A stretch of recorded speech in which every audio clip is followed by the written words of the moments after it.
Welcome to episode 72 of Winging It. Albert returns. No, I'm kidding. It's Wembley again. Ole, ole. We've got Sam Hesketh. Hello. And we've got the man who's been harder to find than Florian Morange's tracksuit.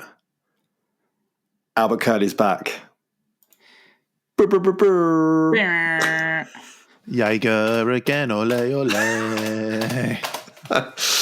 I mean, that's fairly an accurate portrayal of Saturday evening, that's for sure. But we'll get into that a little bit later. Right, I need you to contact us, dear listener, and own up to this. Hi guys, Chili here. Who did it? Who did the flag? I need to know. Name and shame. I don't even know its name and shame. It's not shame. I didn't see it though. I only saw a picture of it. I didn't see it on the day. I didn't see much, to be honest. I think you saw pretty much triple of everything there was, to be honest. You are returning without a beer because you're sick. No, I don't drink. I don't drink.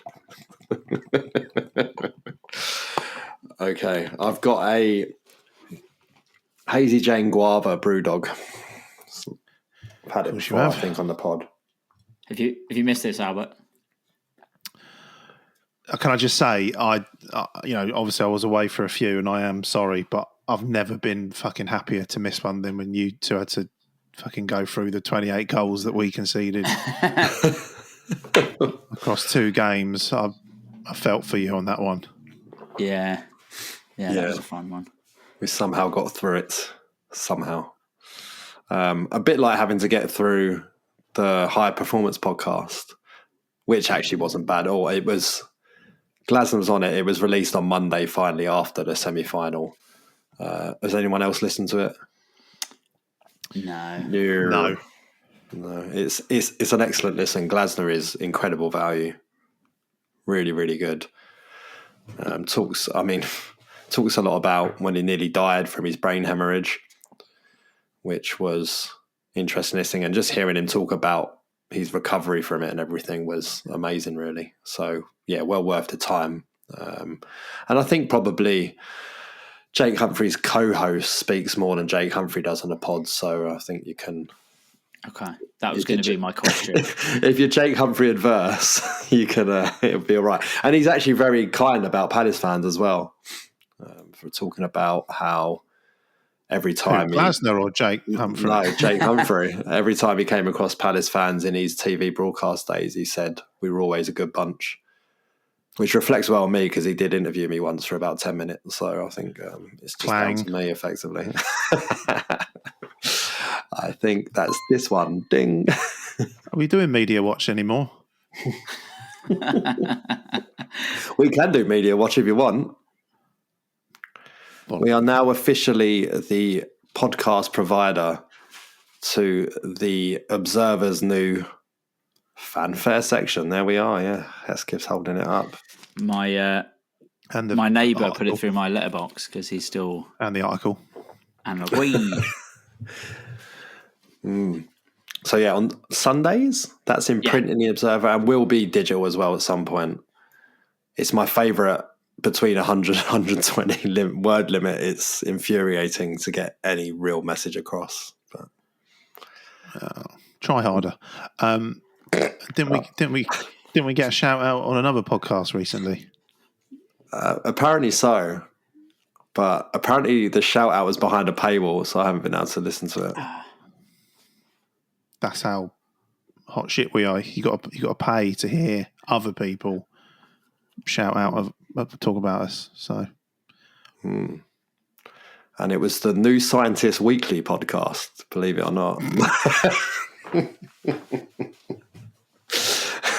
No.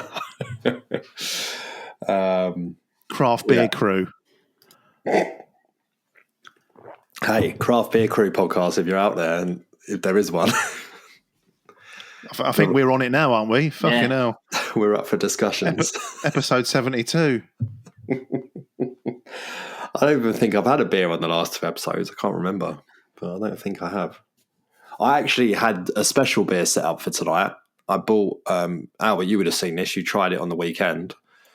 I got a listener had sent me some new Crystal Palace Stout as a image. He sent me the image that was from the brewery. So I bought 8 cans of that so everyone could have a little taste of it at the semi-final. And I had left 1 can behind in the house. And then we had a thing on Sunday. And my wife, for some reason, packed the 1 beer from the fridge in a bag. And it's now sitting in my mate's fridge. So, what's it like? Best place for it, I'd say. Oh, it's a sort of it's a creamy coffee dark stout with it said it had a really smoky end, and it really did have a smoky end.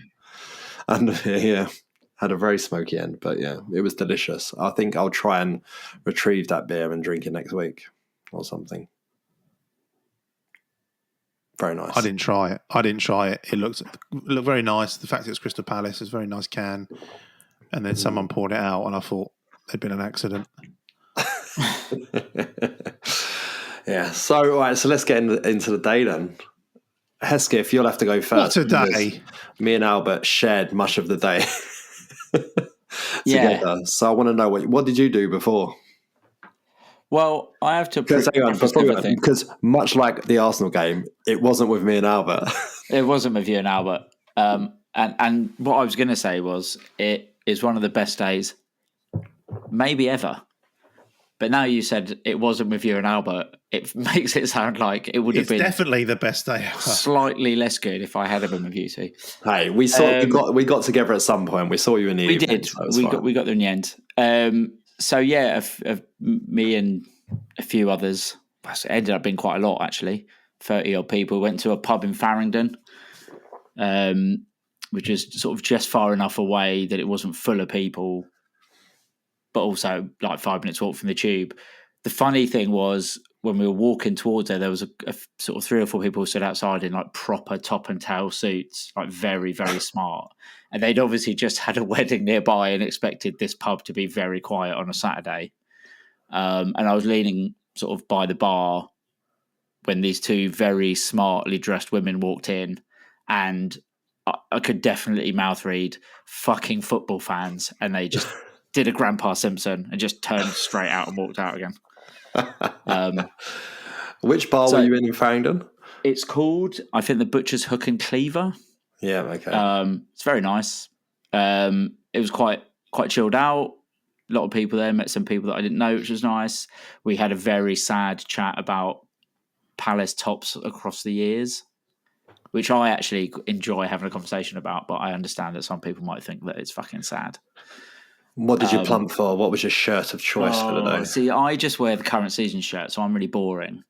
But there was one of my mates, Paul, wore the 98, 99, the all red with the sort of blue armpits, which is nice kit, but not very Palace. Another guy whose name I forget. So if you are listening to this, it might be Pascal. I don't know why I've just made that up. It might be Pascal. Was wearing a kit that no one had seen, which we all sort of agreed was a training top, and he was a bit put out that it was a training top, not like a weird third kit that no one had ever seen before. Did you ask him to leave? Yeah. Get out. Right. Was it? Could it have been leisure wear? Hello. It may be. I think it was either like an area kit. I think it was area, maybe Diodora. It was just all red, and it just looked like a training top. Okay. Anyway, that was very nice. And then we got on the tube, which was extremely fucking rowdy, full of Palace.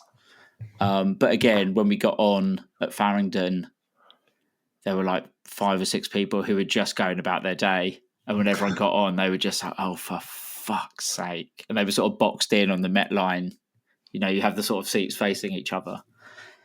And there was a lot of singing, a lot of banging on the roof of the tube. And they sort of, one set of people really got involved and thought that it was good and filmed stuff. And then the other 4 who were sort of next to me just fucking wished they were dead. They absolutely hated it. They absolutely hated it. But two of the people that I was with, my mates Jason and Dave, who had told us which train to get, didn't get on the same tube as us. And when we met them down the bottom of the stairs at Wembley Park, their tube was full of Villa, and they were the only two Palace on it. So I think we lucked out a little bit there. But just, the build-up before we even got to Wembley was just like really positive. Not for me, obviously, I thought we were going to lose, but like everyone was just having a good time, making the most of it. And then walking up Wembley Way, I saw people that I hadn't seen in like 25 years, loads of people I hadn't seen in ages, kept bumping into people that I knew. Saw friend of the pod, Nick, who was trying his best when I got there. We were with Nick earlier that day. Yeah, so you can fill the listeners in on potentially what state he was in. He was trying his best. Oh, that's a positive way of putting it. He had been through at least one bottle of spiced rum. Oh, yeah. No beers. He was coherent. Like he knew who I was, so that was a good start. He did all right. He survived the day just about. I did see, I'll hand over to what you guys did, but I did see, unsurprisingly, after all I'd had to drink, I went for a piss when I got in the ground, and the first thing I saw was an Oliver Glasner sticker of him giving the double bird, and it just said "fuck off Millwall," and I was like, this is a good start. Good sign. And it didn't go downhill from there. Yeah, all your shouts of 2-0 Villa fell on deaf ears. Yeah, that's fine. Well, for us it was a train across to Kensal Green, and the lovely Ben Bailey Smith, aka Doc Brown, to what a lot of people know him as, had a barbecue at his house. And there was, what would you say, about 25, 30 of us there, something like that? Including 2 Villa fans, no less. Yeah, that was controversial. I thought I got the wrong house. Well, when we got there, there was 2 Villa fans and 2 Palace fans are the only people who'd arrived because they'd all come from Cheltenham together. So they're friends of Palace fans who live in Cheltenham. Shout out Grant and Isaac. Can't remember the Villa fans' names. Although they were just utterly convinced, like all other Villa fans, that they were just going to run us over. So there you go. Awkward. But Albert, you love a bit of tasty jerk on a match day. And Doc Brown's mother's done him well in passing down his cooking skills because, my God, did he lay on a spread. Yeah, I mean, I got there fairly late and you were like, you better hurry up because it's nearly all gone. And then I got there and it was like, what are you on about? There's food everywhere.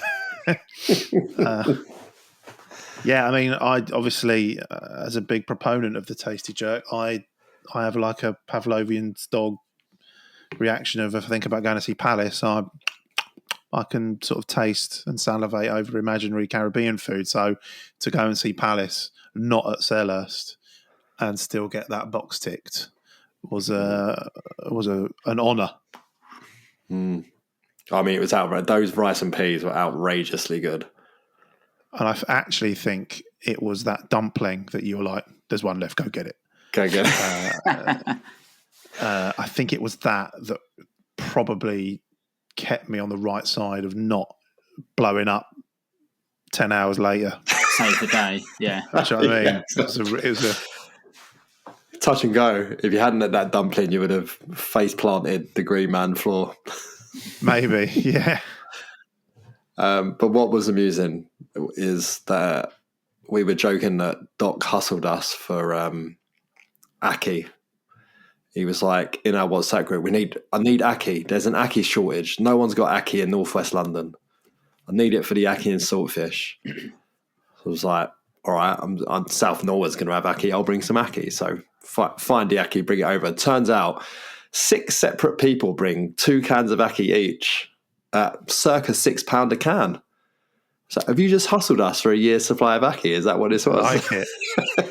I thought this was going to be a real arty gag. Yeah. So, Yeah. Yeah, real arty and saltfish. yeah. Mm. So But what time did you... Oh, wait. I need to just Go ask. Was that your first Aki and saltfish, Albert? Me? Yeah. Wash your mouth out. Wash your mouth out. Wash your mouth out. I mean, it was good. My God, it was Yeah, good. it was good. I mean, I've not had it since I lived just off Brixton Hill, so it's been a while, but it's certainly not my first Aki and Saltfish rodeo. Thank you very much. Good. And we're currently battering eyelids at him across WhatsApp to run it back on the 17th of May. So come on, Doc, you can do it. It will be great. Everybody needs to do everything exactly the same. Well, no, okay, you've brought that up. I was going to bring it up later, but we can talk about it now. How everything are we going? Well, not the fucking ticket prices. But we'll move on to that later as well. So, Hesketh, will it be same clothes, same bar, same mates? Yeah. I mean, everything I wore is in a pile to be washed as separately. Don't do that. All right, but it hasn't been washed yet. But if everyone tells me that I fucking stink, then I'm going to send them your way. But yeah, I think our plan is to do same pub, same journey. Hopefully, we're at the west end or whatever, the west side of the ground, because that'll fuck shit up if we're made to go east. I think we are west side because I just think as standard, if it's a northern versus a southern club, the northern club get the east side. Fine. Were we east side for the 2016 one? No, we were west side in that as well. Yeah, because you had Green Man again then, didn't we? Mm. Are you guys going to do the same thing?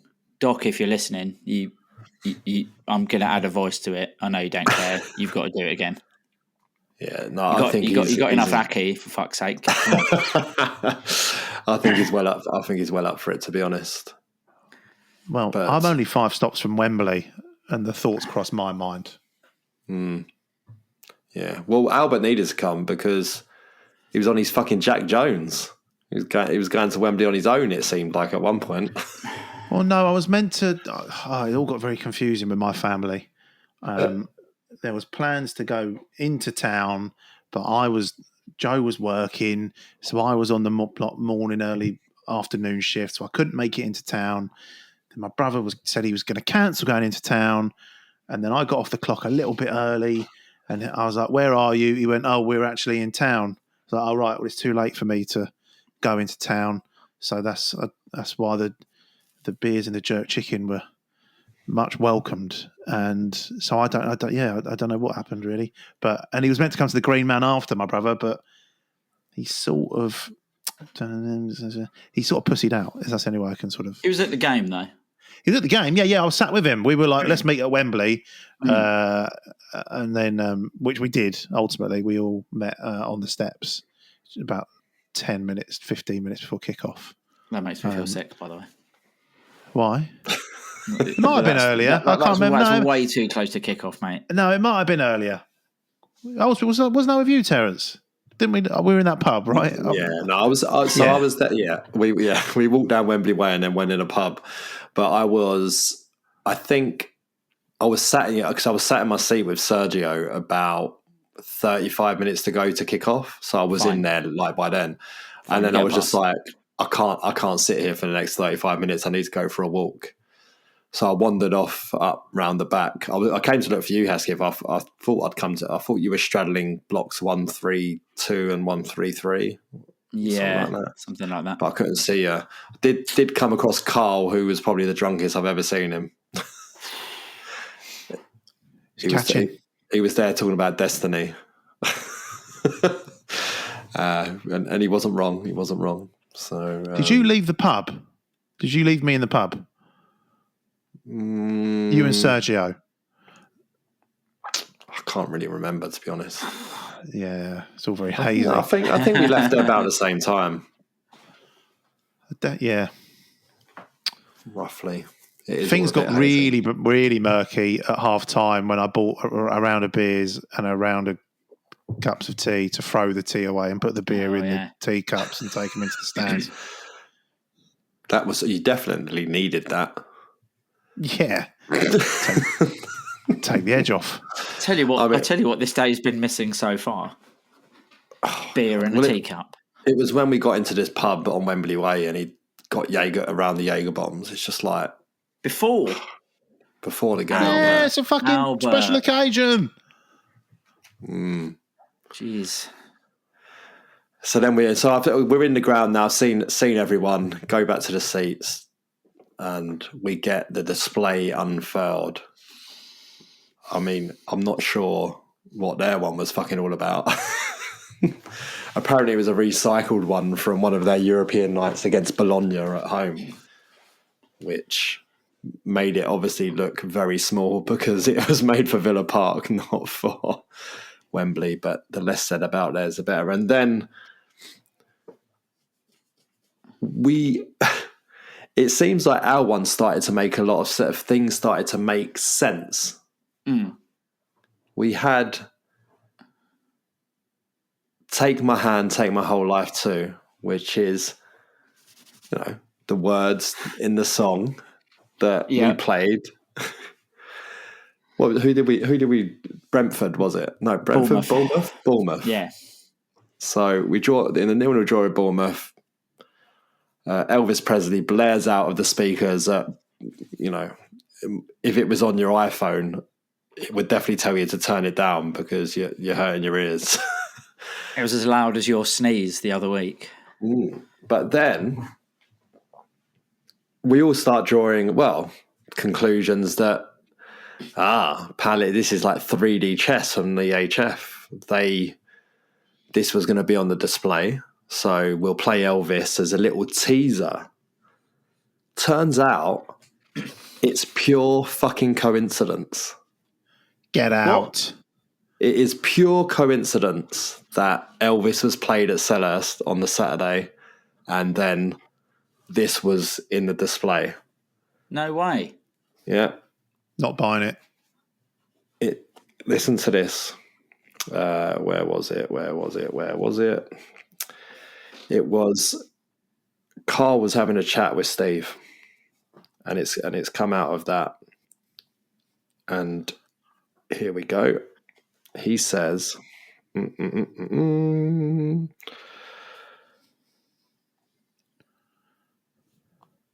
I find it, I can't find the exact messages, so I just have to recall it from memory. It was around. He was just saying he was having a chat with Steve, and it turns out they had just been remembering when we used to sing it back in the 70s and 80s, and just remember it being a song that we'd sing, and was like, let's try out the new sound system basically and play it, and we'll see if we can get everyone singing along to it. And that was that. And here we go. I found it. I finally found it. Just spoke with Steve and got onto the Can't Help Falling in Love and the HF Tifo. Turns out it's a total coincidence. After City Away, Steve got chatting with a few people, including Dean Williams, about songs we used to sing, and this one came up as a favourite. Back to what I said on the pod, it never used to be played but sung every week. Steve says to the club, play it before Bournemouth, but they misunderstood him and played it full volume. It was meant to be a bit quiet so everyone could sing along. The HF had already started on their display. Palace had no idea what it said until a couple of days ago, and it was just a total coincidence. Wow. There you go. Love that. Destiny. There's that word again. The cup is ours. It's just destiny. I hate this. It's meant to be. And Villa's was shocking in comparison to ours, which having Ethan on it, infamous Crystal Palace picture from that 2017 game at the Etihad, where we played. Who did we play? Manchester City in a victory. I got really confused, and I thought that was a legitimate question. And I was like, well, surely it was City. Yeah, and that pictures from a day where we witnessed Andros Townsend, absolute screamer, Premier League goal of the season on the volley. I mean, we get a screamer from Ebbs and a screamer from Sarr in this one as well. So, yeah. But it was just incredible. And of course now, that was it 12,000 they raised for that? 12,500? Yeah, something in that ballpark. Like that. We're already at 30,000 for this. Which is insane. In like 30,000 already raised. Another 500 donated by Dean Henderson. 500 from Chris Richards. Do you think we could borrow that one from Arsenal last night? How much they want for that? Oh, it's bad, isn't it? It would probably look alright if you'd had the 17 Jaegers that Albert had on Saturday. But it was wonky. It wasn't even out properly. Very wonky. I saw flag. I saw a video somewhere of someone saying Arsenal have had fucking yonks to prepare for this. It's been years in the making, and then they decide to order it from Temu in the last minute. Absolute shocker. It was so bad. God, with circa 3 times the amount of money, just imagine what they're going to be able to do for the one at Wembley for the final. I'm assuming it's going to be over tiers if we've got that much money. I was talking to a mate earlier and he was like, at what point do you say like, well, we've got like, what more can you do? And I was just thinking like the more every level of money we go up is another extra like level or tier, even if it's flags or balloons or whatever. But like you say, do that for the semi-final. And it was a brilliant display, like the colour, the noise, all the pyro going off just to kick off. Like we do that for the semi-final. We're going to fucking smash the final, man. Hang it off the Wembley arch. There you go. Yeah. No, just absolutely incredible. And what was beautiful about it, I think this interface is probably TikTok. I don't know. Don't do TikTok. Don't do the TikToks. Too old. It turns out Ethan, the boy in the picture, he gets in a conversation on TikTok about it. And he's like, so what does this Palace TiVo mean? And Ethan goes, it's a photo of me when I got Townsend's shirt like 6 years ago. And this person's gone, why would they put you though? He's like, I've been the face of the club for a while and my backstory. I don't know. Ask Crystal Palace, not me, bro. Maybe Crystal Palace. They're using my face. Yeah. Anyone who's old enough to remember Carla Saba not signing for Palace because we couldn't agree image rights, I think Ethan's got a case there. Yeah, but he's probably not going to bang a hat-trick against us on Boxing Day, is he? So I can hope not. He's not. Well, not yet. He's too young. Yeah. Maybe in a few years, or unless cricket's anything to go by, and you've got 14-year-olds hitting hundreds. So I don't really know. Did you? Neither of you watch cricket, do you? No. Not if I can help it. Fucking 14-year-old Indian kid in a real man's match in the IPL hit 100 runs off 35 balls. Fucking outrageous. Impressed, Take Albert? your word for it. Yeah, Okay. I'm just doing the maths there. Yeah.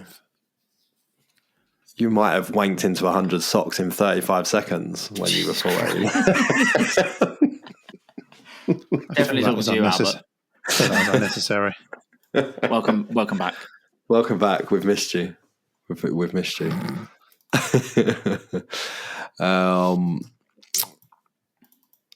So the match kicks off, and it's a bit of typical Palace at the start. Just let Villa have the ball, soak it up a little bit, work out what they're doing, get the tactics right on the sideline, make sure we're having to do any adjustments because, last time we played Villa, they matched us up formation-wise. This time they didn't. They went back to a 4-2-3-1 against us. So I think it was definitely used for that in the opening 20 minutes to half an hour to just see it, get an understanding, build our way into the game, get used to the nerves.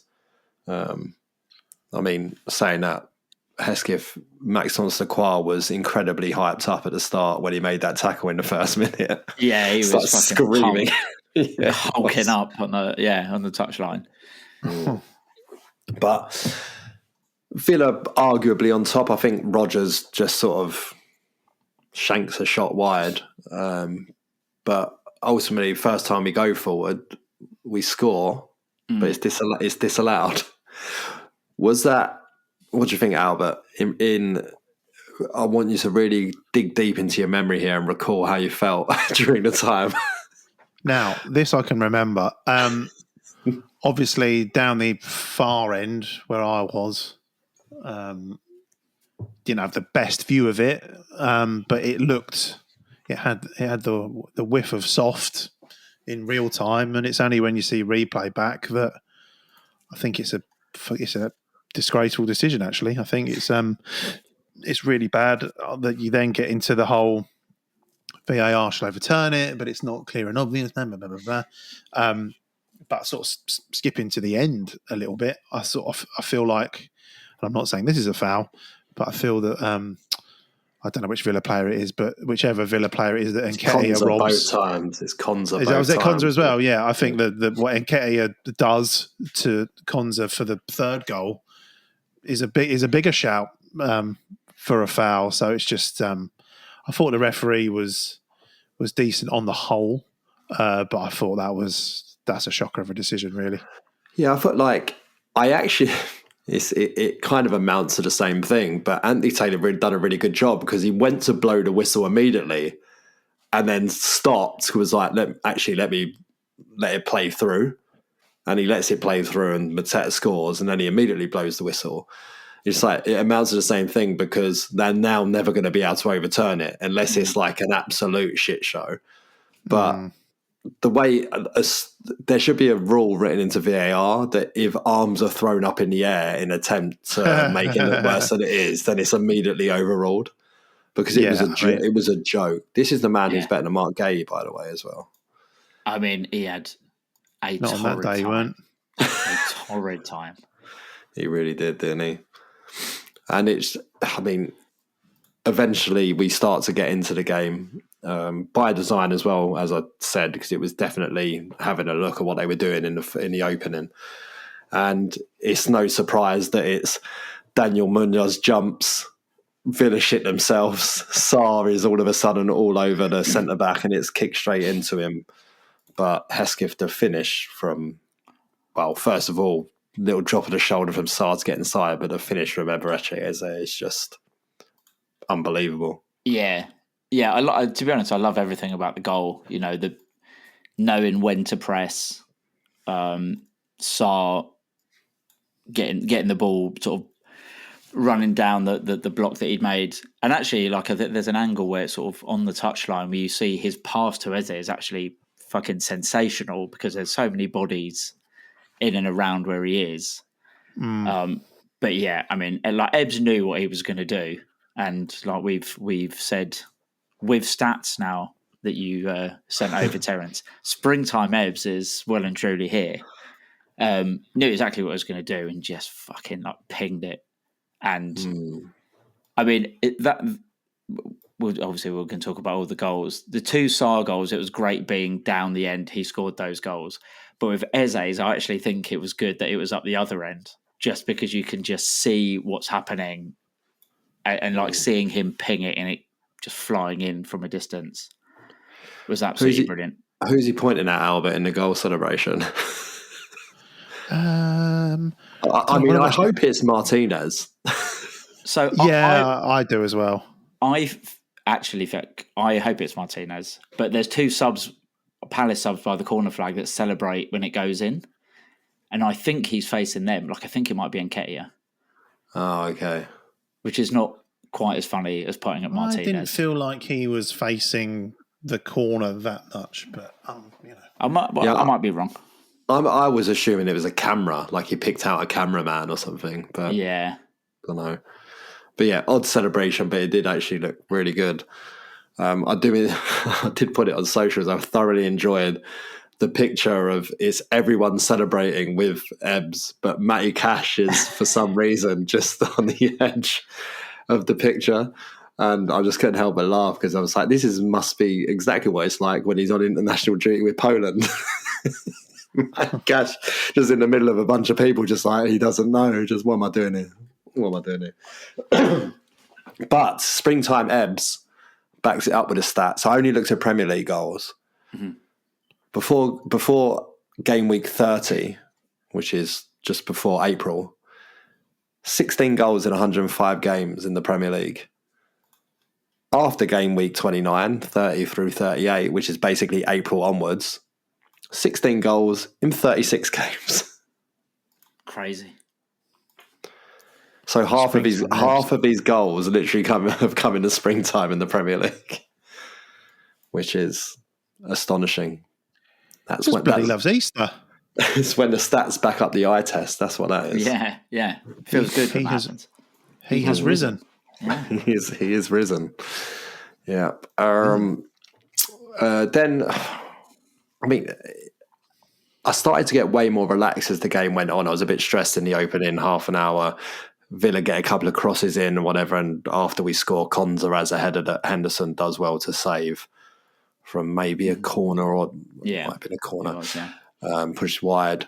But, for all the ball that Villa had, we then end up with Ty missing an absolute golden chance on his right foot.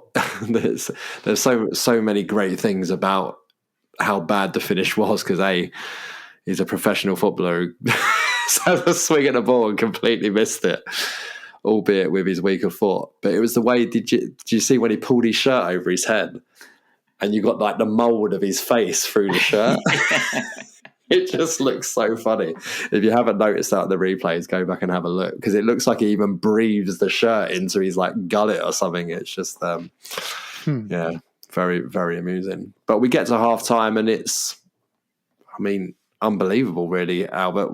That kind of comfy, looking good, and you just can't help but think that Glasner's got Emery's number again already.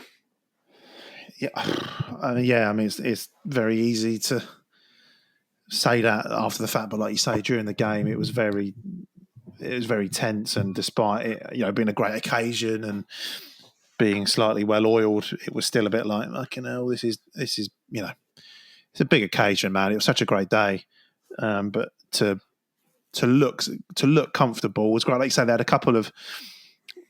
I thought Villa were a bit more dangerous in the second half than they were the first, but obviously they were sort of at 2-0. They had to really sort of chase the game. But that first half, they just sort of, apart from the half chance, who's the, I don't know who it is, the player that sort of volleys the ball into the ground and it goes narrowly wide, like that's almost their sort of clearest chance. And apart from that, Ollie Watkins was kept really quiet. Very rarely got round the back, and even if he did, there was someone to block the cross or get a foot in. Chris Richards was it feels harsh singling people out because everybody was so fucking fantastic, but I thought Chris Richards came in and was just unbelievable. But again, so was Mark Cahill, so was Lacroix, Daniel Munoz was fucking outrageous. So it was nice to go in 1-up at half time and go get a cup of tea. And then the second half, right towards the start, you get exactly what you need when you're 1-0 up in the cup semi-final. The goalkeeper that everyone wrote off and said it was a waste of money does it yet again by pulling out 2 key saves at 1-0. And now you got the volley that he pushes away with both hands is good enough. But the angle we were in block 139. When Digne hits that volley, it's in from the angle we're at. Like it is, you just see it making a beeline for the bottom corner. You can see it's just fading in. I'd already written it off, and you can't see Henderson from where we are because there's a whole box of players in front of him, and then all of a sudden, just like a hand of God, it just appears from behind the players and like tips it round the post. Just incredible. The TV does it no justice whatsoever, because you can't really appreciate that it's already behind him as he saves it. And yeah, absolutely 2 key saves to keep it a 1-0 and allow us to then build on where we sort of start to pick them apart as they try and push forward for any sort of foothold in the game. And there's your weekly Dean Henderson shield moment. brought to you by Terence. That save that he made from Dean was absolutely unbelievable, because he hit it so clean. Like, I don't think Dean could have hit that any better. And I think we were on the other side to you. So obviously I didn't see just how close it was to going in. But similarly, we had a box of players, so I just sort of saw Henderson's hand and then push it wide. Brilliant. Yeah. And a great catalyst for, like you say, for then us to go up the other end pretty quickly and get the pen. Yeah, and we get the pen. I mean, any arguments, Albert, to be had that it might not have been a pen? I think Glasner said in his post-match he was having a little bit of a discussion with the Villa bench, but it's a stonewall pen, isn't it, really? Even if there's not much the player can really do about it. Now, this is the thing that I've probably got the clearest opinion on, because I missed that because the queues for the tea were very long and it was very hot fluid. And I don't know if you're familiar with health and safety protocol, but you shouldn't run with hot fluids. So I actually missed that and only emerged back in my seat to see the penalty just go past the post. But having seen the highlight several times, that's a fucking penalty all day long. I really don't understand any opinion, and whether that's Oliver Glasner or Villa fan up the road, I don't understand how anybody can dispute that that's a penalty. Yeah. Hesketh, any arguments that it should be a second yellow card and he should be off? Oh, geez. Yeah. Then I didn't even know he was booked. He had been booked. Yeah, I guess. I don't know. I mean, I guess it doesn't really matter now. But yeah, that sort of thing. If he does that just outside the box, he probably gets a second yellow, doesn't he? So, especially how card happy Mr. Taylor was at Selhurst against Brighton. Oh, geez, yeah. But yeah, probably there definitely thought. I mean, I just don't think there's anything Kamada can really do. Like, I don't even know if he knows Ebbs is there, really. But can't argue that it's not a pen. How worried were you when he missed? I mean, from the angle we was at, it just looked like he'd hit it horribly wide. Didn't appreciate until watching the highlights back that it clips the outside of the post. But there's definitely an element of Martinez's reputation making Mateta go more for the corner than he normally would. Yeah, when he missed, I literally turned to Vanessa and said, "We're going to lose." So that's where I was at. What I think is really funny, having watched it back though, is Martinez celebrating like he's tipped it wide, absolutely fucking like loving it. Only for 5 minutes later to be lying on his fucking ass. Sars pinged it past him. I was worried though. I was worried, especially since obviously we missed that penalty against Newcastle, and within like a minute we'd let another goal in. So the hope at that point is that we don't do that. You know, we've made that mistake once. Even if you've just got to keep booting it off to avoid letting a goal in after a minute of missing a penalty, just do that. But we rode it out. We didn't even ride it out. We just took control of the game. You know? I didn't feel, looking back on it after we missed the penalty, it didn't really make any difference to us. If anything, it probably galvanised us to say, well, we're not going to let that happen again. Let's take the game away from him. Yeah, so I'm going to circle back to that in a second. You turning to Vanessa and saying we're going to lose. Saw a brilliant tweet from Phil Morgan, who does a lot of the animated stuff you'll see around Mateta kicking the corner flags on. He said, "The guy sat next to me yesterday summed up what it's like being a Palace fan. At 1-0 up, he said, if we score again, this is over. At 2-0 up, he said, if they get one back, we'll lose this." Yep. Yeah. accuracy. I see. I've got no notes. That was that's exactly what it's like. But and it was incredible to get the goal so soon after the penalty, and there's so many things I love about the goal. The way Wharton is all over Tielemans yet again, and it was just basically effectively the 90 minutes. Kamada and Tielemans. I mean, on Wembley Way, Villa fans were singing about they got the best midfield in the world. That midfield got extremely humbled in this game, particularly by Adam Wharton, who just, in this instant, all over Tielemans, reads it beautifully. But again, it's all done by the team, making them play in rushed under pressure. Mm-hmm. And then it's testament to Mateta's character that he is just missed a penalty. He could have been there wallowing, not on it, thinking about it too much, but instead he was still as sharp as ever, and his layoff to Sarr is brilliant. And then his run is what makes the goal, because it pulls Pau Torres out of shape and opens up the space for Sarr to shoot into. And Albert, to say all the views from behind Sarr are brilliant. To say limbs occurred in the in the west side of Wembley would be an understatement. Oh, it was nuts. I mean, just going back to the immediate build-up before, like I say, it's great work from Wharton, and that instinctive sort of cushioned a touch, because that pings it in really quickly. So just to be able to just make that perfect transition into Sarr's path is just, again, just real decent, clever football. And it's again, I'm side on, so I'm not necessarily seeing how near the post it is, but again, watching the highlights, like, it's such a well guided shot. It's not even like, obviously it's a hard shot, but it's not like he's absolutely pinged it. It's just really sort of stroked into that bottom left corner, just with real aplomb. It's a bit like a 25-yard penalty, isn't it? Just just stroked it. I think we know who our new penalty taker should be. Let's put it that way.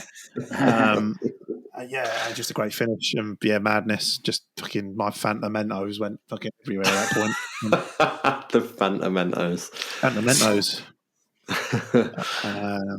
Spilled a bit of tea as well. I think there might have been some. I think my brother definitely started crying at 2-0. I think I held it together until 3-0. It was just brilliant. And again, well deserved, because I've sort of alluded to it already. I think Villa's best spell was when they were 2-0 down, but shortly before that, they're obviously coming at us, and we've just missed a penalty. And I'm sure 95% of Palace fans adopted a Hesketh and thought, "Fuck, that's that rarely ends well for us when something like that happens."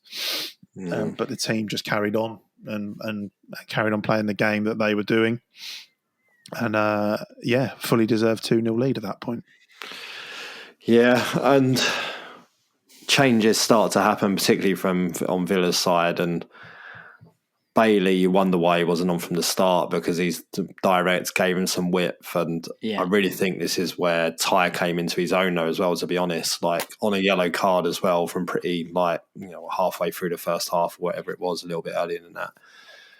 He really rose to the challenge of Bailey coming on, and I thought done a tremendous job, really. So fair play to him. And it's just, as we've already mentioned, 1 through 11 was just, there just wasn't a bad performance in there. Before we get into Nketiah dispossessing concert, Hesketh, a lot of people would have been shocked to see Daichi Kamada in the starting 11. Especially starting against Arsenal, you would have thought that, that would be a sure sign that it was Lerma and Hughes that were going to play this game. And that's what we all thought. Yeah. We saw the lineup at the start, Albert. I think I said to you, it's get a lead and then bring Lerma and Hughes to hold on to it. But didn't materialise quite like that. But Hesketh, to go from being completely written off by almost all Palace fans, to starting the FA Cup semi-final and putting in a performance like that is fair play to him. I think in hindsight, people who wrote him off should maybe have given Glasner a bit of credit in knowing what a player he was. But I remember when he had signed, he'd had a bad start at Lazio, and then they changed manager and he'd sort of come into his own. And it's just like writing him off after whatever, like a month is silly anyway. But I think a lot of people sort of got into their head now he's just shit. So every pass he does that doesn't hit its mark, even if it's 1 out of 100, oh, he's shit. But the last few games, I thought he was very good against Brighton. I thought he was excellent against Arsenal. And like you say, he just carried that form on in the Villa game. And I think the little things now where he'd try a pass earlier this season, it would just miss, or he wouldn't, he'd underhit it or whatever. Tiny margins are now gone because he's making all those passes.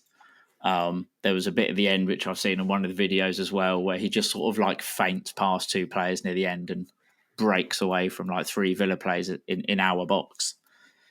And he's obviously got the talent. I'm sure he's got the confidence now. And a lot of players have come out and said how good he is. Wharton was talking about how good he is on the ball. So I'm really pleased for him because I think it's stupid to write him off this early when, clearly he's not shit. But to step it up in games like that against Brighton, which is a big game for us, against Arsenal, where we don't want to get pumped before the in the semi-final itself, pretty good character to just sort of bin all the shit off and get on with it. And I thought he was excellent.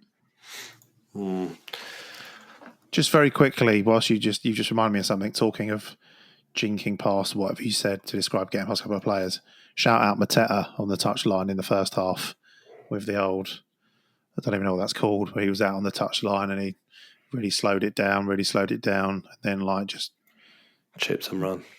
Chipped it over the defender's foot and then was off. That defender, by the way, was Ezri Konsa.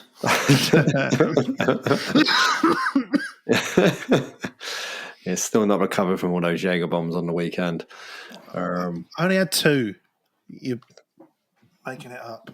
But then, yeah, your boy Ezri Konsa's dwelling on the ball. Nketiah nicks in. And Albert, Nketiah's weight of pass is obviously perfect. But can you believe in the 94th minute that Sarr turned on those afterburners and just absolutely run away from Ezri Konsa, who seemingly had about half a pitch head start on him? Yeah, I mean, him and Daniel Munoz just didn't, like, their energy, their energy levels just seemed to go up as we got closer to the 97th minute. It was unbelievable, yeah, because like you say, it's a great pass, but you're then thinking, someone's going to get a foot in or he's going to get closed down, but he just manages just to, like you say, afterburners is a great way of describing it. It's just, it's like, oh fuck, he's in here. Like he's well in the clear. Yeah, and again, scenes. I didn't realise, so watching it back, how late that goal was. I thought it was around the 82nd minute at the time, but I say time was quite fluid. Time is a circle. Yeah. Yes. But that was, and I think that's when I started crying. Nice. Probably it's the part of the tactics as well. If you look at, like I talked about, starting slow in the opening 20 minutes, 30 minutes, Ebbs and Sarr barely moved. They were just sat on the pivot of Kamada and Tielemans and just blocked their passing lanes and just basically strolled around with them, following around for 20 minutes. So in the grand scheme of the match, they've spent the opening 20 minutes just walking, basically, or slow jogs. There's not been any sort of severe pressing. So maybe that's part of the game plan as well, to save legs for later.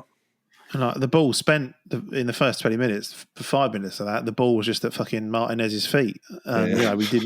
We didn't get sucked into that pressing for pressing's sake, and the keeper's got it, so we might as well go and put him under pressure. It's like, well, if the keeper's got it, fucking let him have it. It was really, really smart tactics, and we seem to know when to press at the opportune moment.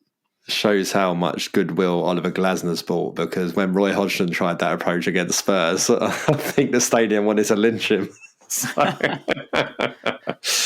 But no, the only real thing I've got left on the game to say is Daniel Munoz in the 96th minute sprinting 100 yards to overlap to try and set up a fourth is just It's just unbelievable. Just really, really is unbelievable. What a player. It's what you expect of him now. But even still, when he's doing it, you're like, what are you doing? You don't need to do this, mate. Yeah, save that run. Save it. But no, obviously, incredible scenes at full time. Just lovely. And Glasner talked about in his post-match, just going, those 3 to 5 minutes when you're walking around and the fans are singing your name, and you can't buy those moments with all the money in the world. You need to earn them. And I think that was a really, really nice way of putting it. And, just showing how much he understands football, not just playing football, but football in terms of what it means to the players as people, what it means to us as fans and everything like that. It's just, I love the man. Just give him whatever he wants. You can have one of my Fanta Mentos if he wants. Yeah, I was going to say I'll throw my misses. I went too heavy, I reckon. Let's start with the Mento. Yeah, see if that does it. Yeah. Yeah, no, absolutely incredible. And then back to the Green Man it was, where we finally see you, Hesketh. Yeah, eventually. You were still saying it's going to be 2-0 to Villa at that point, so shows your negativity. Yeah, well, exactly. I was thinking about next season. That was great. I mean, afterwards, again, I bumped into loads of people. Everyone, just a great atmosphere, great vibe in the ground. And then afterwards, when we're walking out, bumping into people, walking in the pub, just fucking great. I'm still living it. We're recording on Wednesday evening, and I'm still buzzing from it. Not potentially in the same buzz that Albert has. Mine's more of a natural buzz, but it just an all timer. And there's only one way that we can outdo that all timerness, and that's go one beating step Forest over on Monday 17th. night. Beating Forest on Monday night. Yeah, well, at least Carl's nightmare scenario can't come true anymore, as he said on the last pod. But it was so great in the Green Man. We even saw Terry Byfield came in. Do you remember, Albert? Fucking hell, yeah. Yeah. And remember, every match day, we're watching you. It's true, he was. He was there watching us. Yeah. But what he didn't realise is that when he wasn't watching us, we were watching him. Ooh, like Byfield Inception. Remember that. Yeah. Remember that. Yes. But unfortunately, the bar kicked out immediately and we didn't get a chance to get pictures or say hello. They saw Byfield and they said enough. Time to go. I'm Terry Byfield and you're listening to Winging It. That's what I wanted. I wanted to get that out of him. That would have been a touch. That would have been great. I've really enjoyed social media. Obviously, we've all consumed all the content. I've gone out into the far reaches of the internet trying to find more. And some of my favourites, the following day at St Andrews, Birmingham played Glad All Over before their match to celebrate our victory over Villa. Good shit, Housley. Don't hate that. Saw a nice tweet from, shout out to CPFC M. It's a bedspread.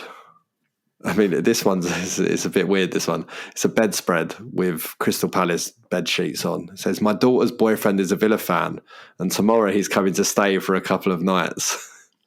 It's only right I pop some fresh bedding on his bed for him. You can only imagine what the comments were like.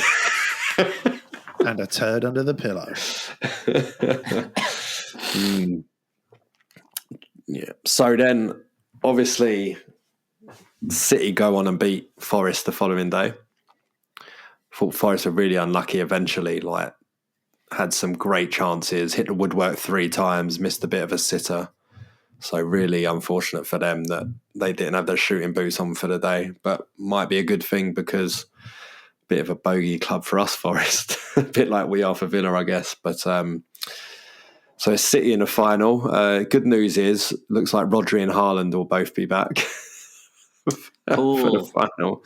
That's ideal. But as we've already said, 30k already raised for the display. So let's be honest, we're going to piss all over them in the stands. We know that. They probably won't even sell out their end. But there's some disappointment about the final because I found out it clashes with Eurovision. Oh.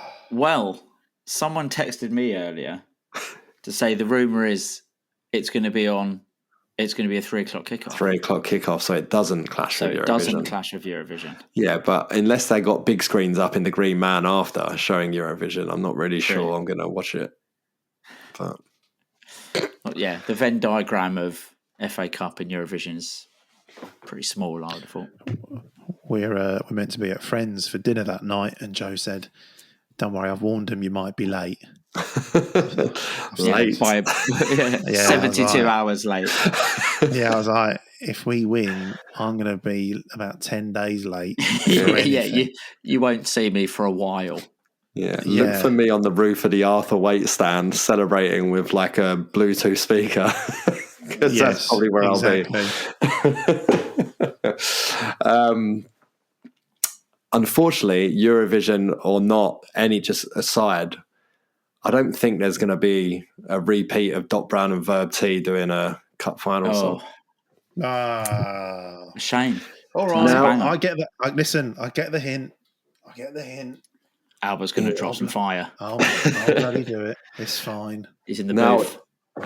Maybe Ben was just lying to me, and maybe he is going to do one. But I did ask him, and he just said, "I can't do it. I'm terrified of jinxing us." Because obviously, fair one. Yeah, I don't mind that. But I've had a few people ask in messages going, "Can you ask him if he's going to do one? Can you try and get him to?" When I'm like, "I don't think he is. Can you try and get him to do one?" So I sent him a quick 4 bars for inspiration. To see if I could get him going. You want to hear it? You bet I do. Started from the bench, now he leads the attack. Mateta with the fire put the Palace on his back. You said that the man, now we chant his tune. Boom, boom, boom, Mateta's in the room. I think that's quite good. That's not bad. For an amateur, not even wannabe rapper. Albert? Honest. He did look, here's you see a little flame emoji there under the message. I do see a flame emoji, got flames from Ben Bailey Smith. I think that means he set himself on fire. So bad.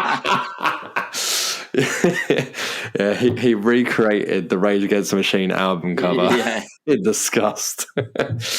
All right. Okay, so ticket prices are out, and my goodness, they are eye-watering.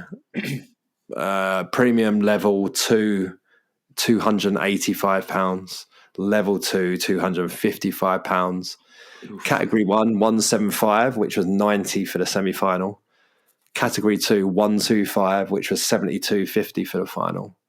Category 3, 75, which I think is £5 more than, or a bit more, £15 more, something like that. In category 4, 50. I mean, they're even more expensive than last year's final was as well. You're a particular big fan of this, Hesketh. I do hate to tell you, I went to watch some wrestling at Wembley Stadium last year and paid £170 for a ticket. So, was that ringside? No, definitely not. I can help. For that money, I'd want to be in a figure 4 leg lock. It can be arranged. Yeah, exactly. But if I'm not dishing out a sharpshooter, I'm not paying it. Also, to be fair, that because it's pre-written or whatever, that guarantees 5 hours of entertainment. Palace is just going to be me stressing out all day and paying for the pleasure. I mean, look, 125 quid's a lot of dough. I would rather it wasn't that much money, but fucking hell, it's Palace in the cup final, isn't it? So we're all going to do it. Don't worry, I'm gonna go through my holodecks and give Ted DiBiase a call, see if he'll pay for us. That's it. I'm out of wrestling jokes. I think that's all I've got. Albert's, come on, no, anything. Okay. I thought you were going to do a Macho Man impression. There you go. Okay, just said Papa Shango. There you go. So. I thought you were going to do a Macho Man impression. No, not with my throat. Oh, okay. Oh, yeah. There he is. Coco beware. Coco beware. We're just naming 90s wrestlers now. This is great. Well, it's your turn. Who you got? Where's our fucking paywall? Jake the Snake. Let's Still knocking about, sort of. Let's just end it on. We'll call Ismail Assar Mr. Perfect, and I think that's enough. That's great. And we'll end on Palace goal of the month is up. Shout out to Kapoor, who's got 2 in there, Ola Adebayomi and Danaher from the youth team, who have got goals in there. Congratulations for being nominated. Let's face it, you're not going to win it. The choices for goal well, they're not, are they? The choices for goal of the month are just outrageous for us. I mean, we've got JP against Brighton in there. Munoz against Brighton, it deflected. You know my thoughts on this. Yeah. Strike it off the list. Ebbs versus Arsenal, Mateta versus Arsenal, Ebbs versus Villa, either of SARS versus Villa, although the second one probably doesn't belong on there, but choices. Massive goals across the board. Fuck. We were talking last week about the 2 goals against Arsenal. We were sort of saying with Mateta, we were like, well, fuck, I mean, what goal's going to be better than that? I reckon Ebbs in the semi might be better. I don't know. It's tough. I don't think it's necessarily a better goal, but when you add what it means in the occasion, yeah. I think Ebbs at semi-final, Mateta Brighton, Mateta Arsenal are your top 3, and you can argue amongst yourselves about which one you think. Well, I'm voting for Kapora, so you can I think take emotion and meaning of the game out of it. I watch all the goals. I also forgot to say Mustafa Hindalo. Is it Hindalo Mustafa? Yeah. He had a goal in there as well, which was a fucking fantastic Very finish, good goal. to be fair. Yeah, and it was against Brighton as well, no less. So in the playoffs, that was some revenge for a 10-0 defeat earlier in the season, beating them in the playoffs. But yeah, take all meaning out aside and emotion. I think Mateta against Arsenal is our goal of the season. I really do. I think not often you see a lob. It's not, and it's just he doesn't look. Everything about it doesn't look up. Just stiff arms an Arsenal player into the ground. There's just so much about it to love. It goes in off the bar, like it's just incredible. And I had like people at work who barely ever talk to me like about football coming over and just being like, "Oh, I saw that Mateta goal last night." Just it got everyone's attention. But Ebbs or SARS first in the semi-final are going to have something to say about it, I reckon. Just SARS being in front, SARS set first, coming after a penalty miss. It's in front of the fans. You've got the celebrations that ensue. I reckon it might challenge. Anyway. Let football be the winner. We've got Forest on Monday. God, it's going to be mad. A whole bank holiday Monday to get through before an 8 p.m. kickoff. It's just... Oh, it's a bank holiday, isn't it? Yeah. I'm glad you fucking reminded me. What, was you going to go to work, were you? Yeah. I don't know why it's just not a 3 o'clock kickoff then if it's Monday, like on a bank holiday. But going to be an interesting one because it's a fucking huge game for Forest in their hunt for Champions League football. But it's obviously going to be party time at Selhurst Park, given we're still going to be celebrating winning the semi-final and heading to Wembley again. And based on listening to Glasner all this week, basically trying to listen to every single word he said, he's going to want to keep the flow going. He's not he doesn't want to upset the rhythm of everything. So you can only imagine we're going to put a pretty decent team out there and have a go at them. So interesting. But we've been running long this week.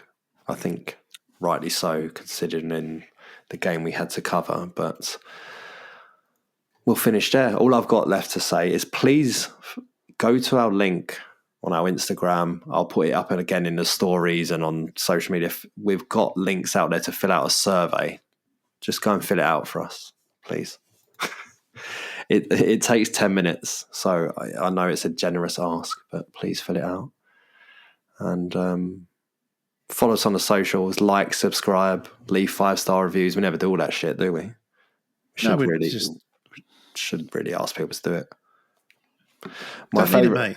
I've not looked. I bet there's loads of 5-star reviews on there. My favourite 5-star review on there says, "This is the best podcast I'm on," and it's from you. I don't think I did that. Unless I did it on Saturday night.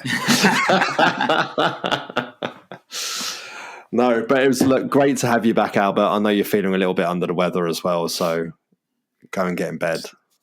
Still recovering. Rest up. Try to stay away from the Jägermeister until at least May the 17th. Fair enough. Like I said, got to do everything exactly the same. Yes, indeed. We'll discuss that as we get closer to the time. Look, thanks to everyone for listening. Thanks, Hesketh. Thanks, Albert. Oh, Wembley, guys. Wembley again. Ole, ole. Until next time, up the Palace.